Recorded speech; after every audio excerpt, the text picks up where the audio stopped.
Exercise 3.4 question number दूसरे का चौथा प्रश्न ये है कि मीना 2000 रुपये निकालने के लिए बैंक गई। उसने खजांची से 50 रुपये और 100 रुपये के नोट देने को कहा।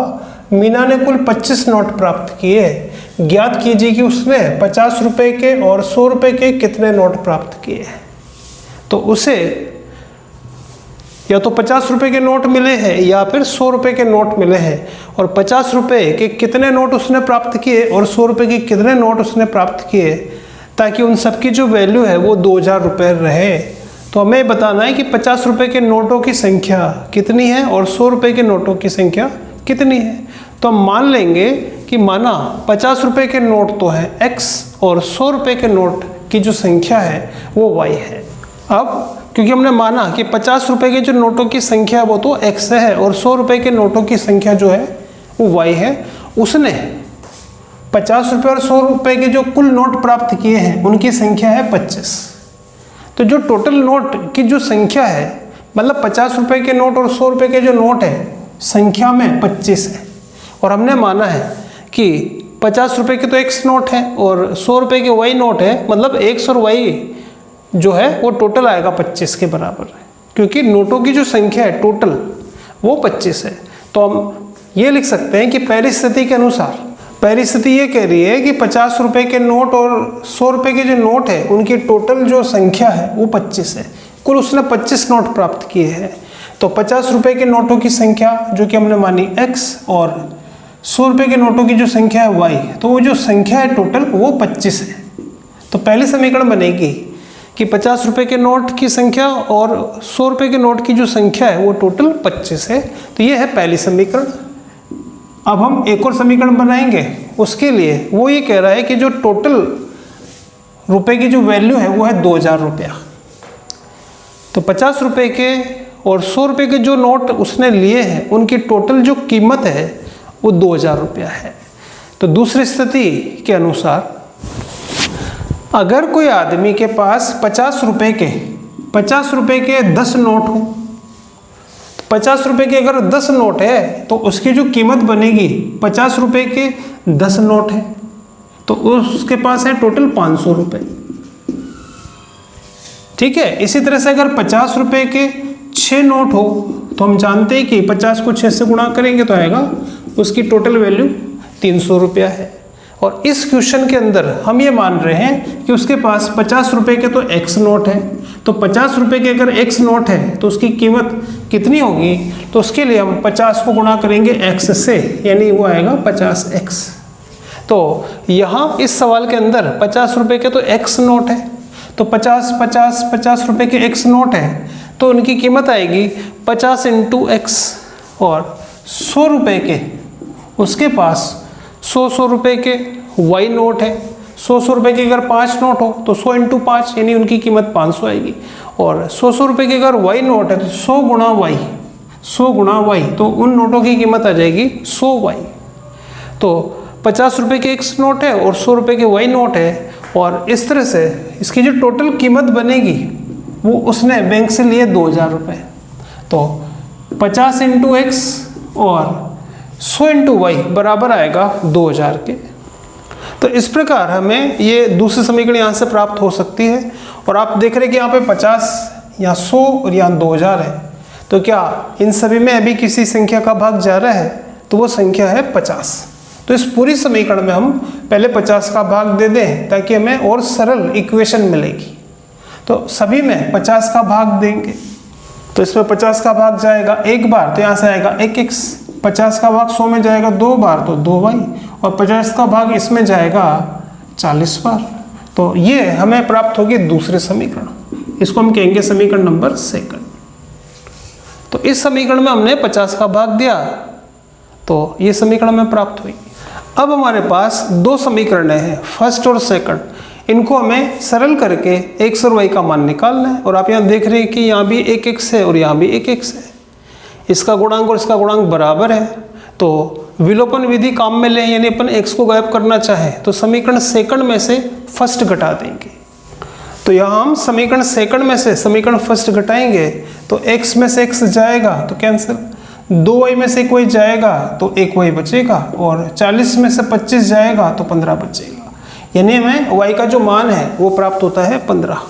y क्या था यहाँ पर कि 100 रुपये के कितने नोट उसने प्राप्त किए वो हमने माने थे y, तो 100 रुपये के तो उसने 15 नोट प्राप्त किए हैं। y का मान आ गया। अब हमें x का भी मान चाहिए। समीकरण फर्स्ट ये है x प्लस वाई बराबर 25।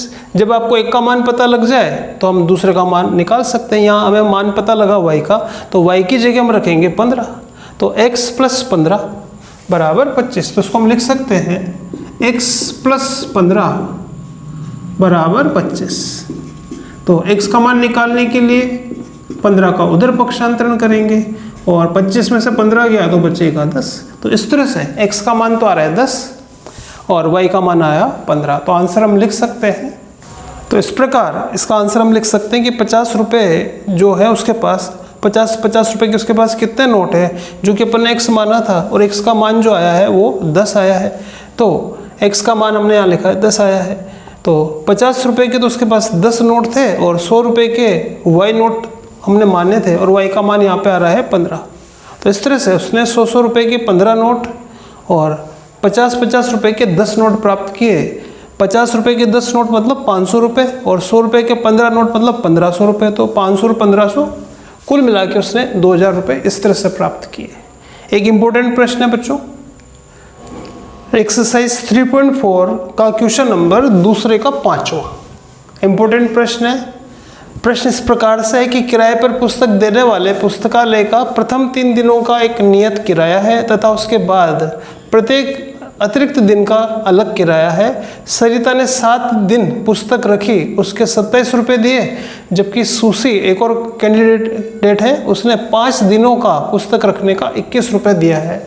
तो बताइए नियत किराया क्या है और प्रत्येक अतिरिक्त दिन का किराया बताना है आपको।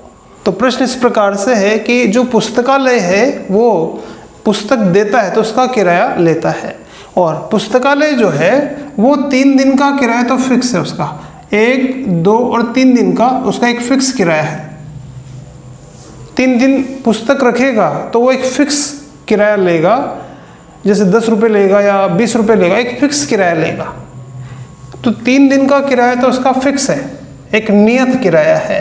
लेकिन उसके बाद अगर चौथे दिन भी आदमी पुस्तक रखेगा, 3 दिनों के बाद फिर अगर वो पुस्तक रखेगा तो फिर हर एक दिन का वो एक अलग किराया और लेगा कि भाई इस 3 दिन के बाद आपने और कितने दिन रख रहे हो, उसका किराया वो अलग लेगा।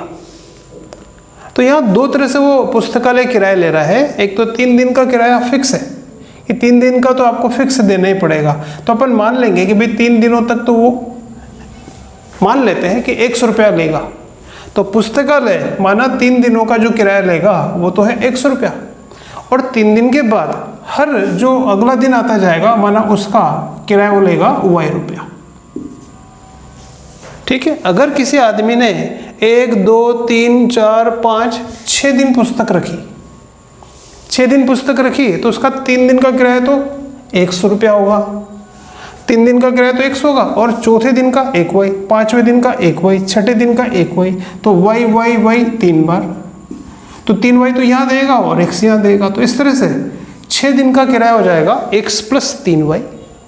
और अगर कोई 7 दिन रखेगा, एक और y बढ़ जाएगा इसके अंदर, तो 4y आ जाएगा। तो 7 दिन का किराया आ जाएगा x प्लस 4y। तो इस तरह से इस प्रश्न को हम करेंगे।